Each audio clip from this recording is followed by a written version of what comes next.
Hi hello नमस्ते. मी उज्ज्वला पवार या YouTube चॅनलवर तुमचं अगदी मनापासून स्वागत आहे. तर आज मी तुम्हाला मुगाच्या डाळीचं वरण कसं बनवायचं ते दाखवणार आहे. अगदी झटपट वरण कसं बनवायचं ते दाखवणार आहे. तर इथे मी मुगाची डाळ घेतली, ती स्वच्छ धुवून आपल्याला कुकरला 3 शिट्ट्या काढून घ्यायच्या आहेत. तर इथे मी कुकरला 3 शिट्ट्या काढून घेतल्या आहेत. तर पाहू शकता डाळ मऊसूत छान अशी शिजली आहे. आता आपण याला फोडणी देऊन घेऊया. तरी ते गॅसवरती मी एक छोटा टोप ठेवला आहे. त्यामध्ये आपल्याला तेल घालायचं आहे. तरी ते मी एक पळी तेल घालत आहे. तेल गरम झालं की यामध्ये आपल्याला मोहरी घालायची आहे. मोहरी तडतडली की यामध्ये आपल्याला जिरे घालायचे आहेत. त्यानंतर आपल्याला इथे लसणाच्या पाकळ्या मी कट करून घेतल्यात त्या घालायच्या आहेत. त्यानंतर कढीपत्ता घालायचा आहे. त्यानंतर 2 हिरव्या मिरच्या कट करून घेतल्यात त्या घालायच्या आहेत आणि थोडीशी फोडणीला कोथिंबीर घालायची आहे. आता हे सर्व छान असं परतून घ्यायचं आहे.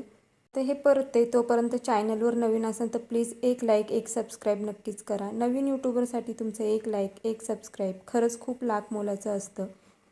आता लसूण हिरवी मिरची छान परतून झाली की यामध्ये आपल्याला हळद घालायची आहे.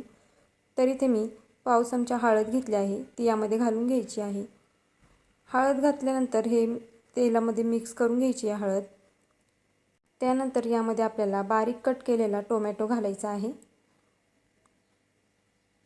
आता टोमॅटोसुद्धा आपल्याला छान परतून घ्यायचा आहे.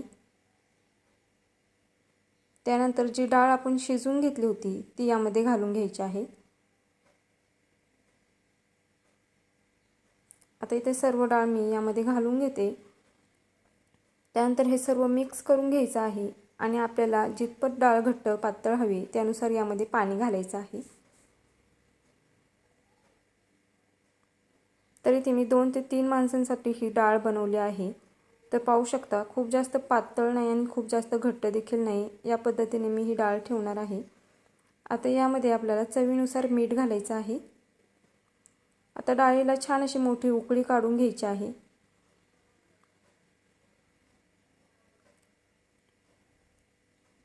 तर पाहू शकता इथे डाळीला छान अशी मोठी उकळी आली आहे. तर यामध्ये आपल्याला चमचा असंच ठेवायचा आहे, नाही तर मग डाळ उतू जाते. त्यामुळे टोपामध्ये चमचा ठेवला की डाळ उतू जात नाही. आता आपण गॅस बंद करूया. डाळ शिजवून घेतली आहे त्यामुळे नंतर ती जास्त उकळून घ्यायची नाही आहे आपल्याला. एक उकळी आली का मग गॅस बंद करायचा आहे. आता यावरती आपल्याला भरपूर अशी कोथिंबीर घालायची आहे. तर अगदी सोप्या पद्धतीने मुगाच्या डाळीचं वरण कसं बनवायचं ते आज मी तुम्हाला दाखवलं आहे.